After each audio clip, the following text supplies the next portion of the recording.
Hello and welcome to Warrior Women of Faith. My name is Faye Arbaugh. I'm your host, and we're delighted that you have chosen to join us today. Today, we have decided to do a very special broadcast video, aside from the normal podcasting that we do. And we're titling this The Call to Life, to cover a very important and controversial topic, and that is abortion. Several weeks ago marked an event that really changed our nation and has opened our eyes to awareness of our unborn children in this nation. New York State legislators overwhelmingly approved a new abortion law on Tuesday, January the 22nd, the anniversary of the landmark Roe versus Wade. U.S. Supreme Court decision and New York Governor Andrew Cuomo signed the Reproductive Health Act into law. Supporters say the bill primarily codifies abortion rights as provided under Roe versus Wade in 1973. Further, the new law would permit physician assistants, nurse practitioners, and midwives to provide non-surgical abortion care and allow women to abort their unborn babies up to 9 months or full-term pregnancies. Today, February 23rd, 2019, Christian prayer warriors and believers of Jesus, our Messiah, all over the nation have been called to pray, fast, abstain from buying or selling, and to wear black for this day of mourning, the mourning of the lives of unborn babies that have been or are being aborted every day, and even as we speak.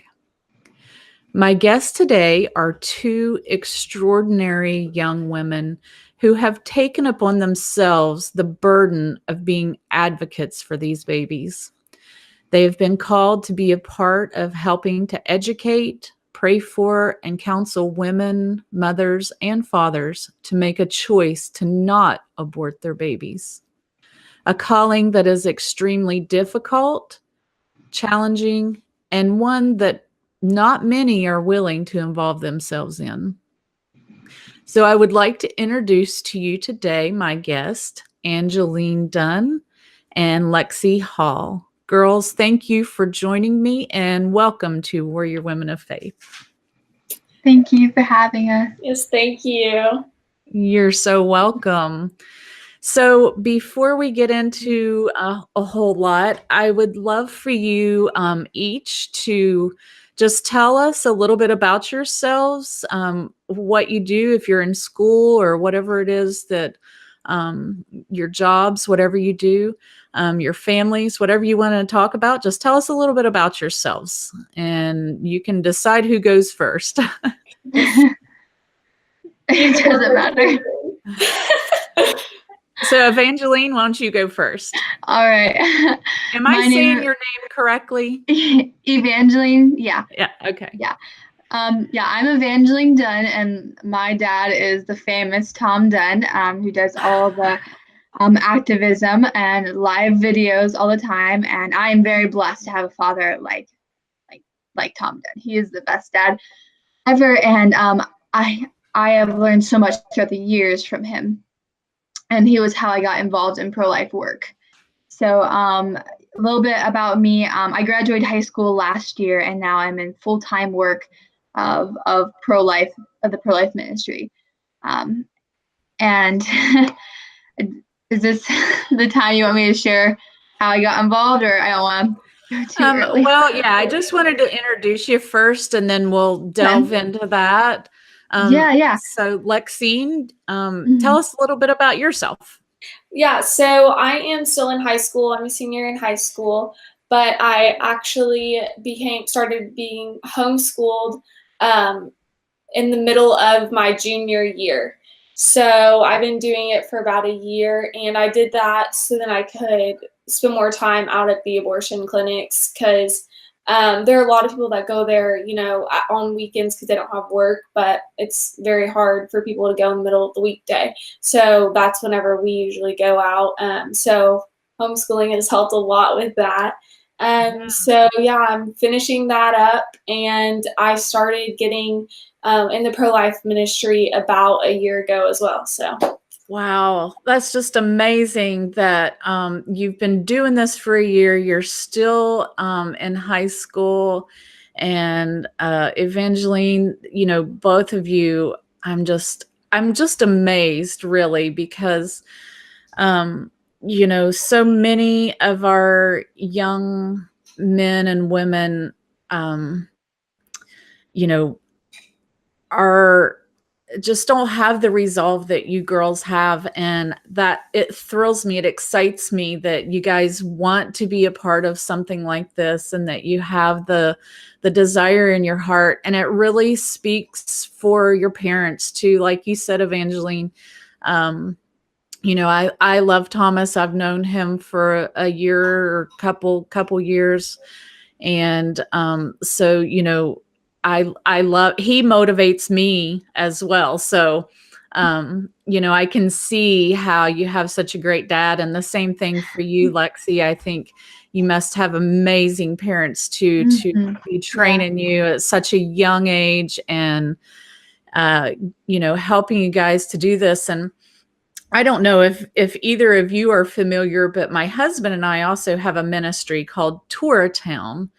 And what we do is we help teach the Torah, the first 5 books of the Bible, to young people. And so that is a big part of our time and is that ministry, and helping to motivate children. And we're very much advocating of starting children out when they're young, and you guys are perfect examples of that. So I can see where your parents, and I applaud both of your parents for for getting that instilled in you. So yes, I'm super excited, and I'm really excited to get to talk to both of you and to hear what you both have to say. And so I would like to start out as to what led both of you into getting involved in this type of ministry, and how you began. So, Evangeline, if you want to, go ahead and take it away. Yeah, of course. So I have been involved in pro-life ministry since I was 16 years old, which was the end of my sophomore year, before I became a junior in high school. And I got involved through my dad, and he had mutual friends with Coach Dave Dobmeyer. He's from Ohio, and he knew of this organization in Columbus called Created Equal. And from there, I went on my first Justice Ride. But when I was in high school, I really had no knowledge of what abortion was. And not until I came home with questions to my dad, and I asked him, what is abortion? What's happening? Because in the lunchroom, in the classrooms, they would be talking about it and say it's perfectly fine. It's a woman's right to choose. And I just thought something was fishy about it. And of course, I go to my dad for all of my answers, all of my questions. I go to him for, and he explained it to me. And once I found out what abortion was, I never need convinced it was wrong. Never. Once you look at the facts and the images, it should be easy. The argument today in modern culture, they try to make it so detailed and all these loopholes, but really it's very simple. Yeah. So when I was in the lunchroom one day, these girls I was sitting with were talking about how abortion is perfectly fine. And if they were to get pregnant, they would have an abortion. And before I had my training done, before I learned how to talk to people in a kind way, I kind of got up and I was like, what in the world? No, you cannot do that to your baby. And I just told them what I thought, and they were just like, okay, lady. But I was very adamant. I'm like, this is a baby we're talking about, not this is ending a life. And that's where it kind of started to build in me. My dad saw that, and he wanted me to go to a justice ride from Create Equal. But I found out actually last year, my senior year of high school, that one of the girls I talked to in the lunchroom, she actually got pregnant her senior year, and she chose life. Oh, wow. Yeah. So just little things like that, you can tell that God is definitely moving, and there's a reason why we are called to this ministry. And not only are we called to it, there's a need for it, and I believe that the need is the call. So, Amen. Yes. And that is wonderful, Evangeline, that you have had that ability to be able to stand up, to those around you and to make your voice heard. And, I think we all start out a little aggressive at times until we learn.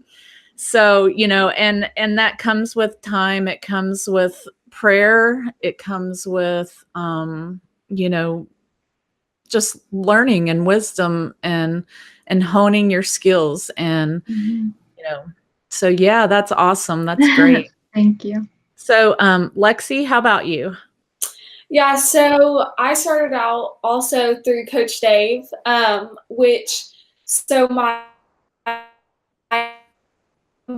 dad went to a conference and actually met Coach Dave, and came back and told me about Coach Dave and whatever, and had me watching his live videos and stuff.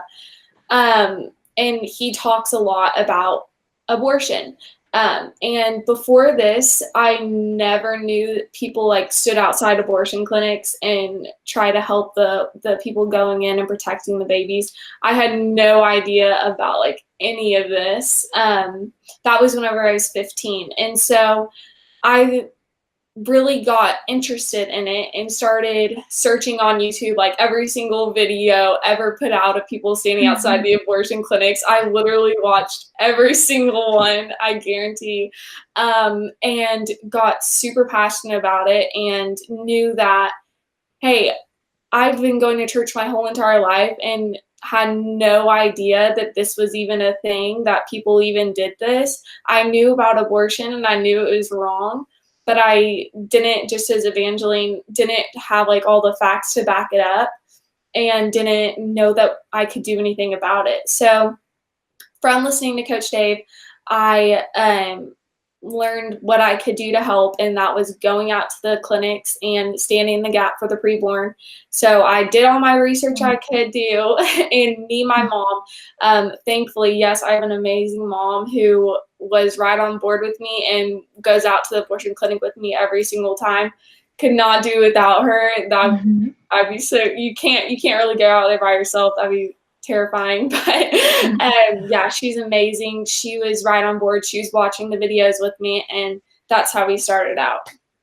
Wow, that's amazing. And yeah, yeah, that's awesome because, I'll be honest, that's something that I have never done. And it's something that I've been praying about this because, honestly, it is intimidating. And I am learning myself. I'm really starting to learn some of this myself. So you guys are far more advanced than I am in this. And so, I'm learning too. And I know that there is a lot of other people out there that are just like me, because I think for myself personally, I'll talk for myself. I have, I've always been one of those people. I don't like confrontation. And so I've always been one of those people that I like to keep that happy balance, that happy place to where I'm not hurting or offending anyone. But, honestly, the Father is changing me. He is helping me. And with Warrior Woman of Faith, of course, that's helping me to step out of my comfort zone. It's helping me to get involved in a lot more a lot more of these issues that are, you know, that are vital, they're important because they are, you know, they're something that is important to our Father, our Heavenly Father. And so, you know, keeping our mouth shut isn't always a good thing. Sometimes it is. And, you know, there's a, like the scriptures say, there's a time to be quiet and there's a time to speak. So, tell me what motivates you to be on the front lines, to stand up and to have your voice heard? What is your motivation? Well, I would say my motivation comes from, like God saying, like his word saying, rescue those who are being taken away to death. Like he knows our heart. He knows we know what is going on. And you kind of have like the fear of God behind you. Because honestly, like it's not a fun thing to spend your Saturday or spend whatever outside of abortion clinic getting yelled at and everything and seeing babies being killed or brought into being killed. It's not fun, but you kind of have like the fear of God. You have the heart for the little babies in the womb. You have the heart for the women and men, the lost souls that are walking in there to kill their baby. They know nothing about God. A lot will claim they do. A lot will claim Christianity or whatever, but they don't know the first thing about Jesus, the first thing about the gospel. So to go share the gospel, to go rescue those babies.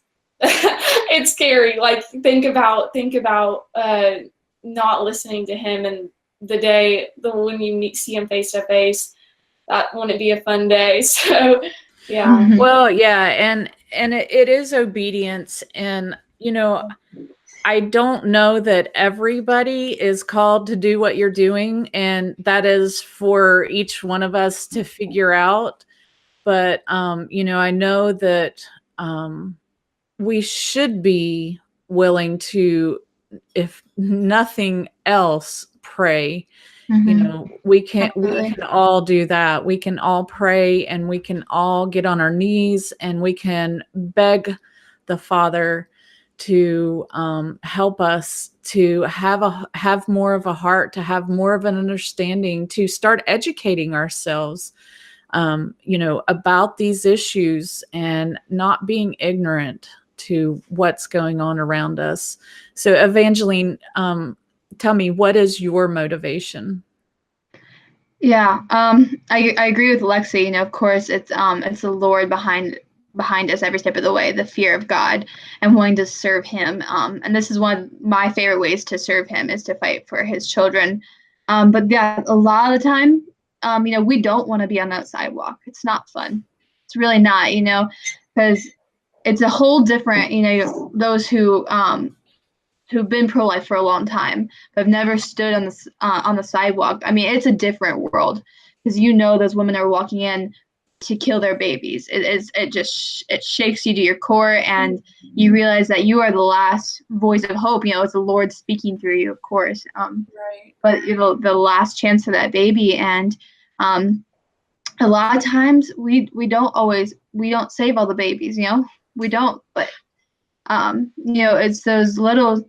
You know, maybe it's not even what you've personally experienced, but you hear that a baby has been saved or they have left their appointment. That is amazing news. You know, I mean, we could do this work for 10 years and only save one baby. Say that. That's worth it. That's absolutely worth it.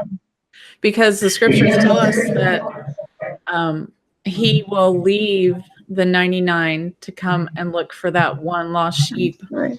And so, yes, we have to, I agree 100%. So, Evangeline, tell me what it is that you do. I know you're an intern with, and you'll have to remind me again of the name of the ministry that you're with. So tell me what it is you do at this ministry and how you got involved. Yeah. I work full-time for the organization Created Equal, based out of Columbus, Ohio. And Created Equal's mission is to train and educate the next generation of pro-life advocates. And I am in the 9-month gap year internship, but I am deciding to I've already decided to do full-time pro-life work, and decided to do it with Created Equal, which is really exciting. But Created Equal does one of the best things, and it's probably the best way to get youth involved, which is called a justice ride. And that's where I focus a lot of my work on, preparing for these trips, where we have a bunch of youth with us, and we travel down either in Ohio for the summer, or in the spring we go down to Florida, and we train them the night before on pro-life apologetics, questions they might get from people, and how to answer them and how to be respectful. And then the next day, we put them out on college campuses. We have as young as 14, I'm pretty sure, 14-year-olds debating college students and completely dominating, because it's an easy debate. We have all the facts on our side. And not only do we, we have time to go over pro-life apologetics, but we also, talk about the gospel. We're going to be reaching out to these students, telling them that it's not okay to murder. We want to share the gospel with them, the love of Jesus Christ. So we have time for that. So that's what I focus a lot on, outreach oriented stuff. And I'm very excited. Lexie's going to go on the Justice Ride, and it starts next weekend. So. Oh, wow. What perfect timing. Yeah. So that's going to be during the day of mourning, Lexie, when you're doing this? I think it's 2 weeks away. So okay. After that. Yeah. Okay. Wow. Well, that's awesome. So Lexie, tell me how I know you alluded a little bit to it a little while ago. Tell me exactly what it is you do. You say you go to these clinics and you stand outside the clinics. Tell me how do you go about that? How do you get involved in doing that? Because I think it would be very, like you both already said, it would be very difficult, and it's something that I've never done. I don't even know how I would start. So tell me, how do you start? What do you do? I know, real quickly, when I talked to Tom, he told me, he said, when you're starting, he said, just go and sit outside in your car and pray. And I thought that was excellent advice. And since then, I've even, been looking on Google for clinics and places around in my area. I haven't done it yet, but I'm praying about it and we'll see what happens. You got it. You can do that. You got it. But that's how I felt too. About, if you talked to me a year and a half ago, I would kind of know nothing about what I'm talking about. So I'm very new at this. But yeah, so like I said, I watched a million videos. If you go on YouTube and look up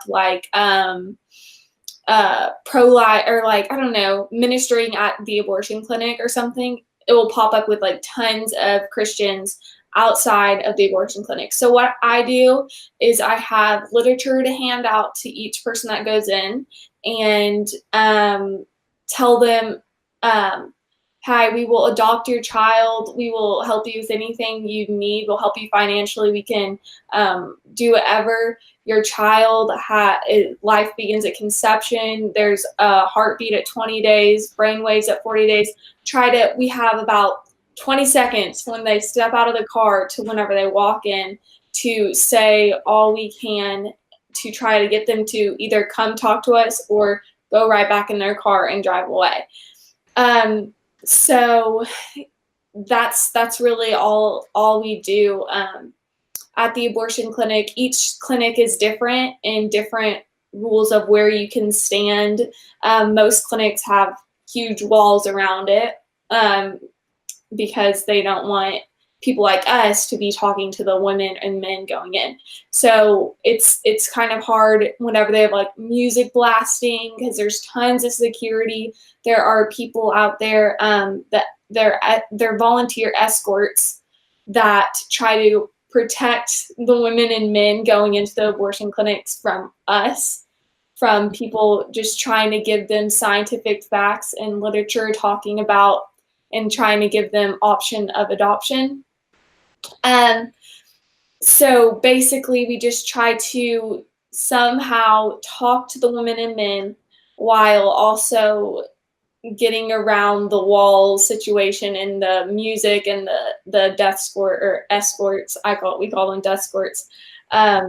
So yeah, that's basically all we do.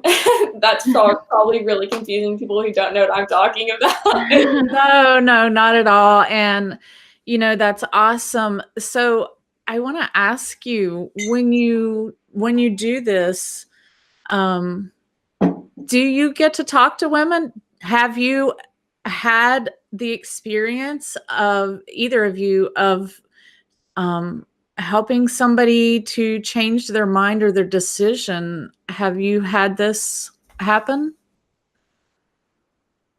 Okay, sorry, I didn't know if Evangeline wanted to say. Go ahead.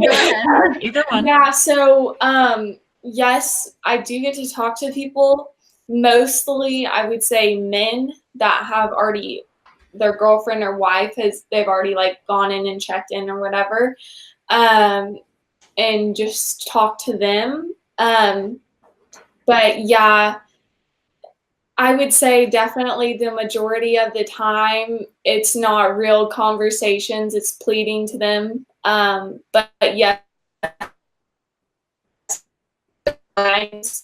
when we get to have conversations, I have seen turn away. But I would not say they're majority, but just like Evangeline said at the beginning, if I stood out there for 10 years and only saw one baby saved, or even if I saw 0 babies saved, it would be worth it. It would be so worth it. So yeah, don't get your hopes up if you go out there and you don't start seeing all these saves, start seeing all these people turn away. Don't be don't get sad about it. Just continue going, because you're making a difference even if you don't see it.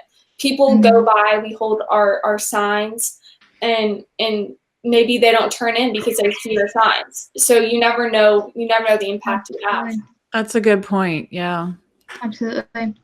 Yeah, I would agree. Most of the time it's us pleading to them, begging them to change their mind. Every single woman walking in there, every single couple is different. We don't know what they're thinking. The fact that we're standing out there protesting does not look good to the clinic. It does not seem appealing. The clinic we go to, there's one surgical clinic left in Columbus, and they have a big fence and thorn bushes around it. So why are they taking these measurements to block us from their patients, right? It's because we're effective.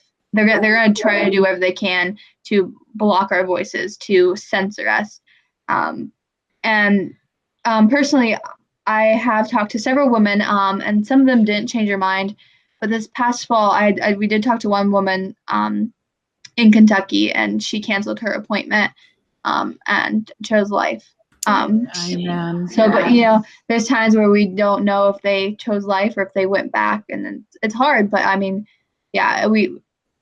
it's important to stand out on the sidewalk, because like people driving by, that makes a difference to them. Even though a lot of them are apathetic, they see us standing out there, in the freezing cold, or like we are out there because we care. I totally agree with Lexie. We have to say whatever we can.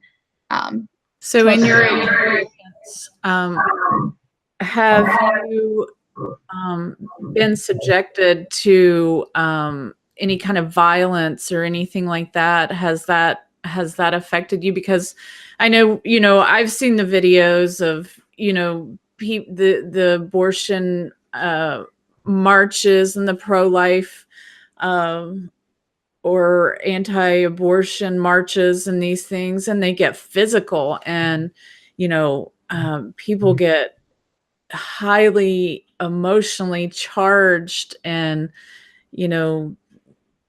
their emotions just take over.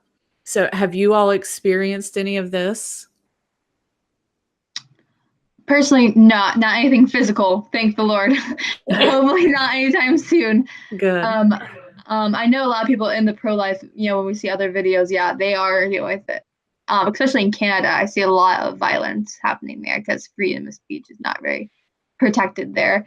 So, I'm praying that our country does not go that route, but it's not looking too good. Right. But no, personally, I've not dealt with violence, but I know that it's important to do a nonviolent protest, not only to protect ourselves but to represent the Lord, because the Lord, how he dealt with people persecuting him, he just acted peacefully, and I think that's what we need to do. Our respect for Christ and the babies. We don't want to be violent. We want to respect them. So, Lexie, a few minutes ago, you mentioned when you are at the clinics and you're talking to people, you tell them that there are options of adoption and that there are these different options. So what are the options for them, and how? So say that you talk to this woman and she says, okay, so if I decide to adopt my baby, put my baby up for adoption, so what do you do about that? Who do you go to? How do you handle that?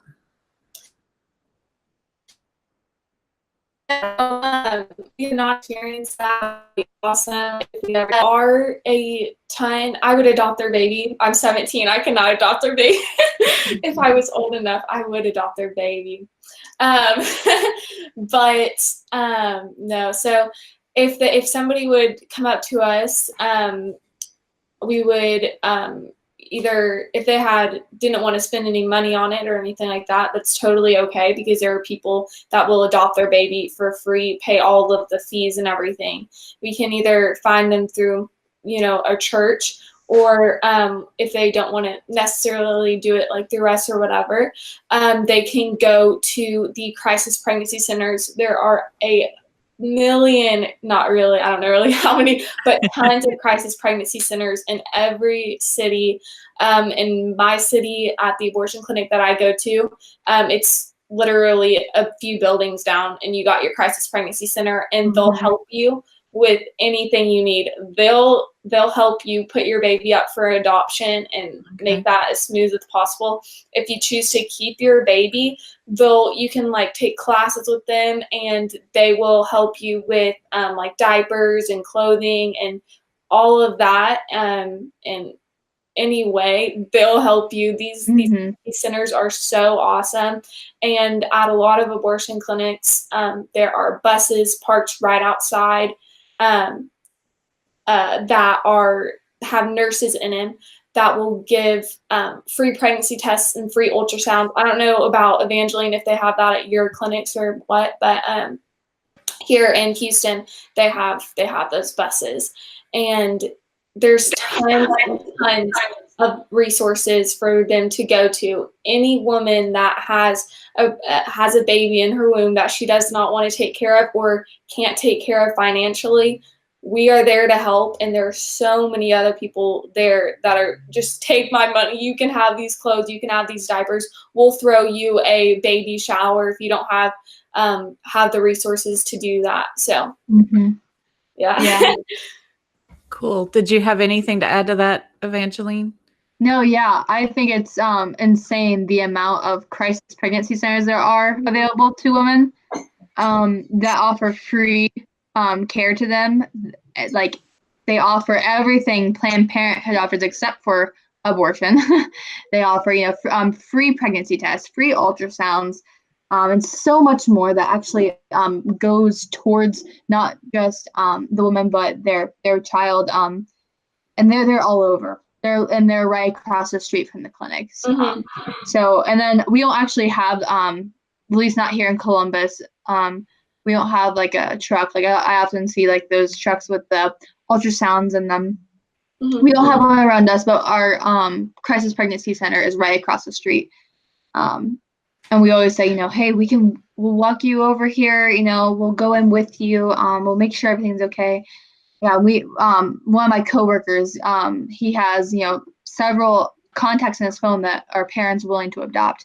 So we have the same thing, the amount of parents in this country that want to adopt a newborn baby is unbelievable. Mm-hmm. And that's one of the objections you hear, like no one they'll go straight to the adoption agency and no one will want them. That's so inaccurate. It's insane. Yeah. And that's a big thing because there are so many misconceptions about this and so many things that, people don't even realize or understand. And, the workings of all this and, what their options are. And, Lexie, I thought it was really interesting that you mentioned, a lot of your conversations that you have are with the men or the fathers.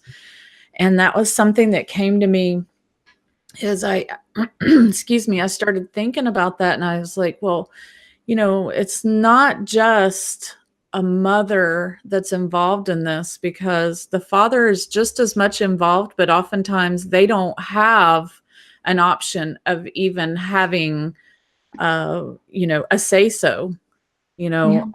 Because so much of the time, a woman, and there's a plethora of different reasons that women get pregnant. I understand that. And there's abuse and there's, violence and, young girls or young women that are having sex and getting pregnant, and it may be a one night stand and they may not even know who the father is or what happened to him. And so I was thinking about when you said that a lot of the people you talk to are men. Tell me, like, what is their train of thought when they're involved in this? Because obviously if they're there, the mother has, informed them. So what do you hear on that side of the fence? Yeah, so I've spoken to brothers, to friends that are guys, and to like the boyfriend or even husbands that are taking them in there. Either they'll say, oh, I don't agree with it, but I just want to support her in whatever way. If she wants this, it's her body. She should be able to do whatever she wants. Or they'll say, you're crazy. Oh, this is our choice. It doesn't matter or anything like that. So those are really the two things. They'll say, oh, it's her body. I don't really support this, but if you would know the circumstance, then you would think it'd be okay. Or it's, oh, you're crazy. Abortion's not, it's a woman's choice and blah, blah, blah, blah. But a lot of them say they're Christians. I don't know if this is just like down south or something, like a lot of people are Christians, but I'm guessing, I don't know, you can tell us, Evangeline, if they say that in Ohio or whatever, but a lot of them are Christians, but say that they can repent after. I've talked to so many guys that say, oh, whatever, I can repent after this. Oh, it's not my problem or whatever. And that everything will be wiped away after they have the abortion. Or they'll just say, hey, I can't afford this baby, or even they can't afford these babies. They're driving these fancy cars and they don't want their lifestyles to be ruined. So many fathers like have their children in car seats in the back seat and everything, don't want to have another child, even though they're well off. Yeah. They just want to, they just want to kill their baby because they don't want to have that extra expense, and they want to live their life. It's inconvenient for them. Yeah, everything is convenience. Don't believe that all these people are dirt poor and are trying to survive. Like, these people are driving in. I'm sure there are some people. We don't live in the abortion clinic isn't in a nice area, guys. This is in a terrible area, but these people are driving in with fancy cars with nails on. They're all designer clothes and designer handbags. These aren't people suffering on their last leg. If you were suffering, you go to the crisis pregnancy center and get all the help you need. Come to us. We'll pay for whatever you need. So. Yeah, I totally agree with that. The men, I think it's crazy what the culture nowadays is pushing. We hear this big talk about toxic masculinity, which is ridiculous. But the real toxic masculinity is telling young men and men who are, adults that it's okay to drop your girlfriends, your wives, your mistresses off in an abortion clinic, and leave and come back and problem solve like that. That is toxic masculinity. I think it's just completely, men are called to protect women and children. This is the complete opposite. Not just the men dropping their children off or their wives off, but the police officers that stand outside protecting the male escorts, protecting the women. I think this is a real call, or this should be a call to men to step up. Those men. I think it's really powerful to see other men sidewalk counseling as well. I think that's great. I usually actually talk to more women outside the clinic. I think that's great. You talk to more guys. A lot of my coworkers are guys, and they are able to talk to men more often than I am. So that's interesting. That's great. We're talking to people and they're listening. So yes, amen. Hallelujah. That's wonderful. So what there, like I mentioned before, and I'm going to share a story about myself. When I was young, I had a friend, and I was probably around 19 or 20, and this was my very first introduction to abortion. This friend, I hung out with her and we did things together. Well, she was pregnant, and I didn't know she was pregnant. She didn't tell me she was pregnant. And she had asked me to cover her shift at work. And I don't know, there was 2 or 3 things that she'd asked me to do to help her out over a weekend. And I was like, yeah, sure. Cause I was her friend, and I'm a giving person. And I was like, yeah, I'll help you. Well, come to find out, she had had an abortion.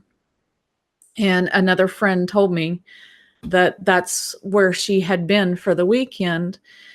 And, I was not by any means a Christian or, a good person at the time. I was not serving Jesus, and I lived a promiscuous life myself. I had been abused growing up. So I had a lot of issues of my own.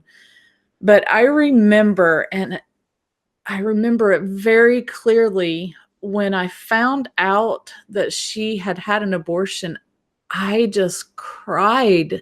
It hurt me to my core. And this has been 30 years ago, at least.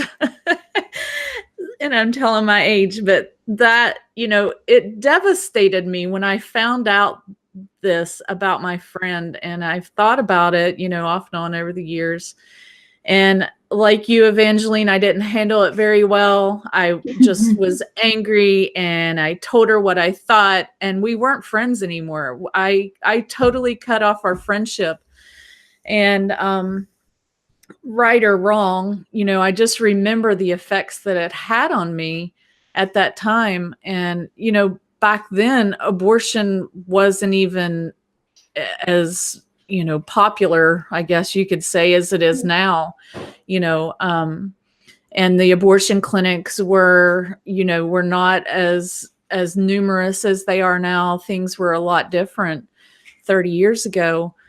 But, people are very afraid and leery of getting involved because this is such a tough topic. And there's, like we talked about earlier, there's so much emotion and energy charged behind this. What would you suggest to those who might want to get involved, but they don't, maybe they have children that they can't go to an abortion clinic like you guys do, or they can't, stand out, or, what would you suggest that they could do to be involved in any way? Well, I would say, first of all, obviously praying, like you said at the beginning, everybody can pray. There's, you can do that at any place, anytime. But even if they do have kids, there are a lot of, if they feel comfortable doing this, there are a lot of families that raise their kids in front of the abortion clinic. Absolutely. That's what I was going to say.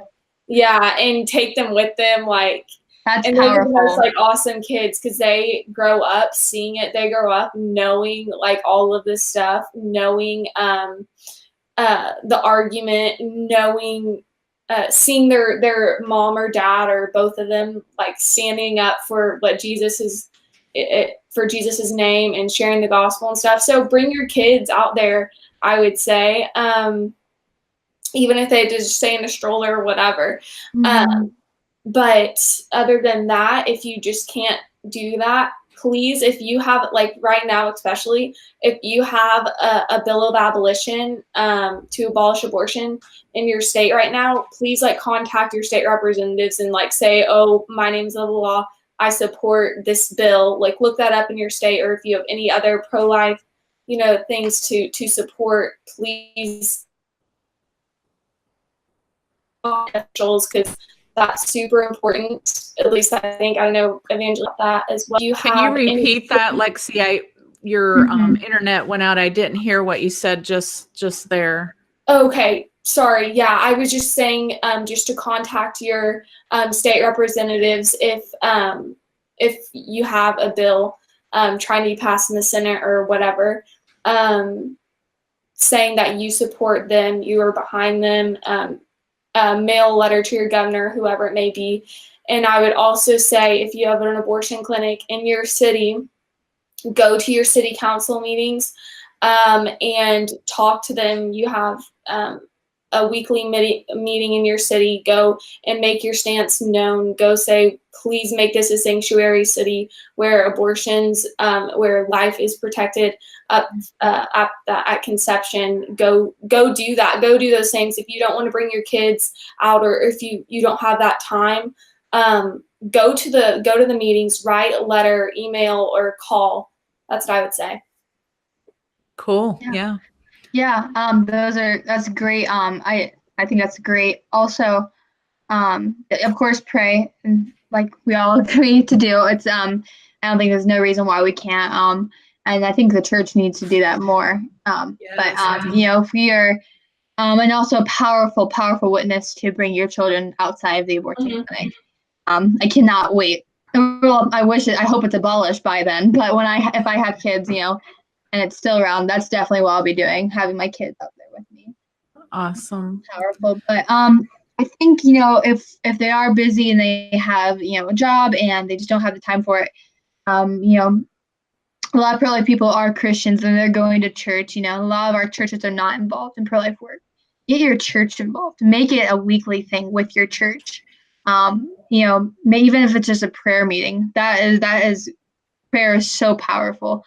To get your church involved, that's really what we're lacking in this country. And then also, something my dad says, if you are not going to do the work, you can't exactly go out and do it. Support someone who will. Support organizations that will. Because of you donating to those organizations, they can't do it without you. You are part of the pro-life ministry as well.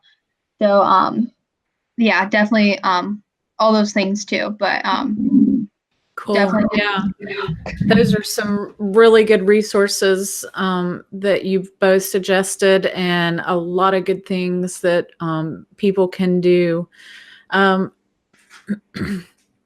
the last thing that I want to talk about are what are ways that women can get help if they are having doubts or having trouble making a decision about having an abortion. Maybe they're tossing it back and forth.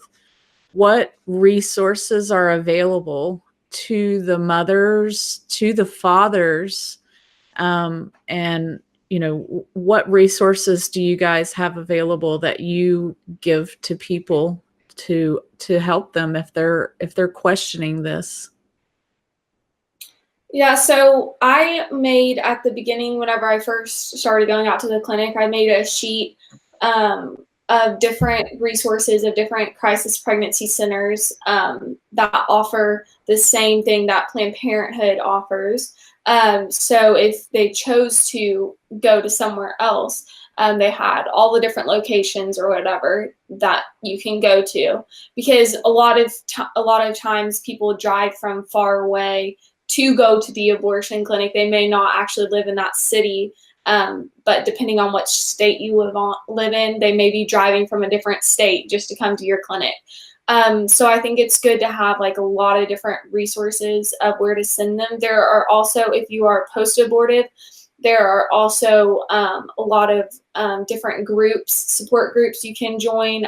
Just look that up. I don't know anything off the top of my head, but different like retreats and stuff, like all this, because it makes such an impact in the men. There's men support groups and women support groups, even at the crisis pregnancy centers. So if you're a man who has a girlfriend or wife who is pregnant and you're struggling, you can still go to a crisis pregnancy center and get help there and get counseling. And if a woman is like all alone, doesn't know who the boyfriend is, or the boyfriend's out of the picture, you can still get help and counseling, and there are people there at the crisis to help you. Like crisis pregnancy centers are awesome because they're everywhere, and they're most of the time everything's free. They're just wanting to help in any way they can.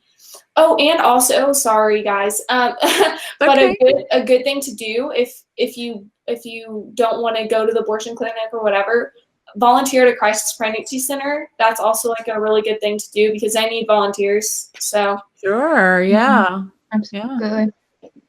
Yeah. Well, we do a lot of the same thing. We find local PRCs, pregnancy resource centers, in our area, which we know those guys pretty well. My roommate works at a pregnancy resource center. So they offer just amazing help. Yeah, we can't give enough credit to them. They do great work for women and men, support groups, and then just any like they got you covered.